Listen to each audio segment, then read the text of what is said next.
Ya. Terima kasih. Terima kasih YB Tumpat.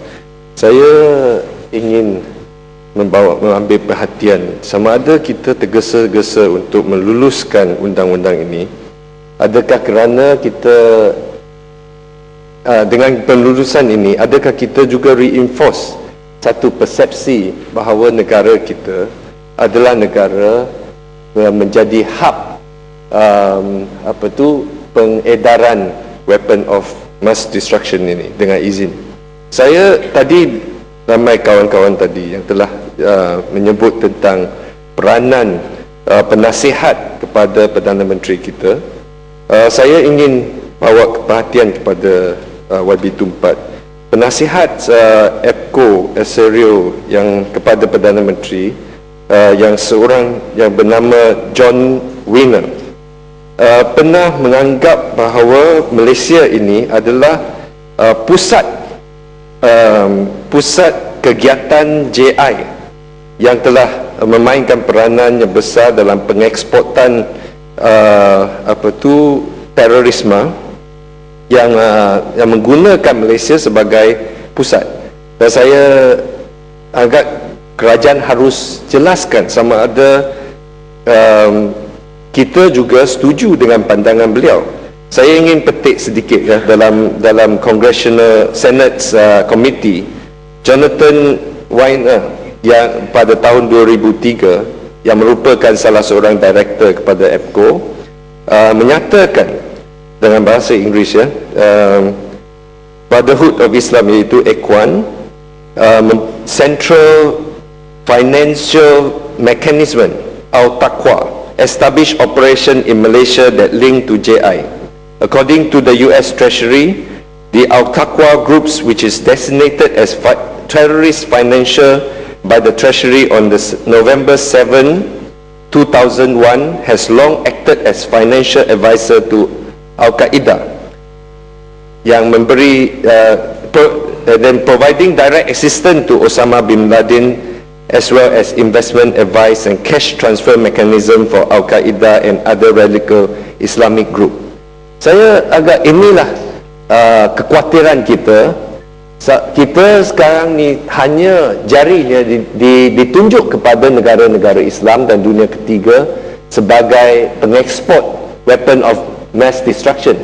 Tetapi negara kuasa-kuasa besar ini tidak, seolah-olah tidak mengambil tanggungjawab. Mereka lah yang pengeksport yang terbesar. Terima kasih Yang Berhormat. Saya tidak sangat mengetahui tentang tuduhan-tuduhan itu secara khususnya, tetapi sudah tentulah ini adalah pertuduhan-pertuduhan yang sering kita dengar daripada sama ada secara terbuka melalui media barat ataupun kadang-kala sebagaimana Yang Berhormat sebutkan tadi dalam sesi-sesi parlimen ataupun Dewan Kongres kalau Amerika yang mengaitkan dan menghimpunkan tuduhan-tuduhan yang negatif hanya terhad kepada puak-puak tertentu yang pada ketika itu dan pada ketika tertentu dianggap sebagai musuh utama Amerika ataupun dunia barat.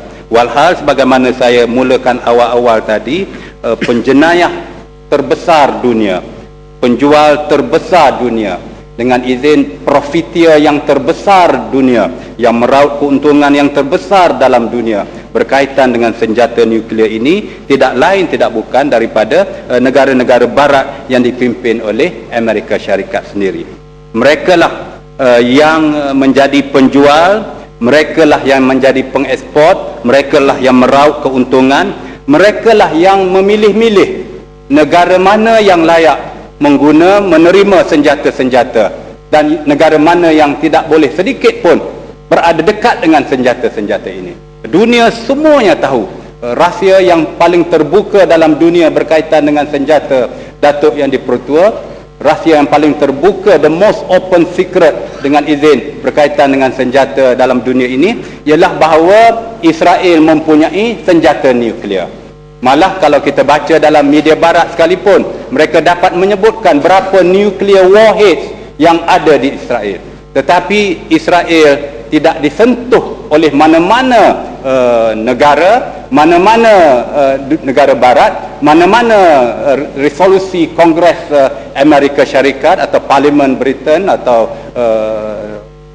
National Assembly Perancis tidak menyentuh langsung tentang bagaimana ada negara yang mempunyai senjata nuklear enggan menandatangani perjanjian nuklear dunia antarabangsa, tetapi bebas dengan cara mereka begitu. Tetapi negara yang lain, sama ada Iran ataupun Korea Utara, yang kita mesti jelas bahawa kita dari segi penggunaan senjata untuk peperangan dan pembunuhan kita menentangnya, tetapi kalaulah Amerika Syarikat mempunyai prinsip dan pendirian dan dasar yang jelas dan tegas, maka kalau Iraq tidak boleh dibenarkan mempunyai senjata nuklear, kalau Iran tidak boleh dibenarkan untuk memperolehi senjata ataupun mencuba untuk membuat senjata nuklear, maka dasar yang sama seharusnya dikenakan kepada Israel. Ini yang merupakan kebimbangan yang berterusan berkaitan dengan sama ada Amerika Syarikat ataupun badan-badan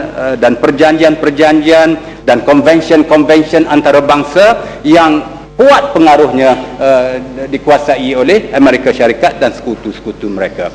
Kalau dalam kes Iran, dalam kes Iraq, dalam kes Libya, dalam kes Venezuela, dalam kes Korea Utara, mereka ditekankan sedemikian rupa sehingga kan kejujuran seorang pegawai tinggi kita di Vienna mengundi untuk sebenarnya tidak membenarkan medan antarabangsa IAEA itu dipergunakan dengan sepenuhnya untuk menyekat hanya satu dua negara tertentu sahaja yang tidak disukai oleh Barat. Dan beliau sebagai seorang pegawai dan wakil negara kita yang bertanggungjawab memutuskan dengan beraninya untuk mengundi bersama-sama dengan 2-3 rakan negara lain, dan beberapa negara lain hanya berani untuk berkecuali menentang Barat. Beliau telah dipanggil pulang dan telah tidak disambung kontraknya sebagai duta kita di IAEA itu. Ini menandakan bahawa dilema ini bukan di bahagian dalam dewan kita sahaja, di pegawai-pegawai kerajaan pun Datuk Yang di-Pertua tidak faham dasar kerajaan UMNO Barisan Nasional kita ini berkaitan dengan keberanian berterus terang menentang dalam segala bentuk. Tak kira Amerika Syarikat, tak kira minggu depan kita di depan Obama, berani untuk menyatakan bahawa kita tidak suka dengan kepura-puraan yang dilakonkan oleh Amerika Syarikat. Kita tidak setuju dengan sikap Amerika Syarikat yang mempunyai pendirian yang memilih hanya rakan-rakan tertentu untuk disokong dan untuk mendiskriminasi rakan-rakan tertentu. Sepertilah dalam dasar-dasar negara kita, kita tidak mahu diskriminasi terhadap mana-mana kaum. Dalam dasar dunia juga kita mengharapkan bahawa tidak ada diskriminasi terhadap mana-mana negara tertentu. Ini Datuk Yang di-Pertua. Tuan, saya hanya ingin tahu apa yang terjadi dengan dasar diplomat di kita. Sebelum ini saya anggap Perdana Menteri yang dulu Dr. Mahathir pernah membanggakan dunia sebagai seorang tokoh dunia ketiga yang berani lawan dan berani mengambil satu sikap yang merdeka di pentas antarabangsa. Dan kita juga mempunyai rekod bangga sebagai seorang ahli yang aktif di negara 6. Negara Malaysia juga pernah mencadangkan satu East Asia Economic Zone yang ingin membebaskan dominasi ekonomi rantau ini daripada kuasa-kuasa besar. Dan ini semua dasar-dasar yang kita di sebelah sini, di dalam Dewan ini, tak kira apa parti pun, kita rasa bangga sebagai rakyat Malaysia yang mengambilkan satu pendirian yang berani dan tegas. Dan minggu lalu kita dengar dari Menteri Pertahanan kita juga menyatakan beliau berani lawan dengan Israel. Tapi hari ini kita nampak kita tergesa-gesa nak meluluskan undang-undang di atas tekanan kuasa besar dan juga sebagai satu hadiah untuk bila kita bertemu dengan Presiden Amerika Syarikat. Tuan boleh minta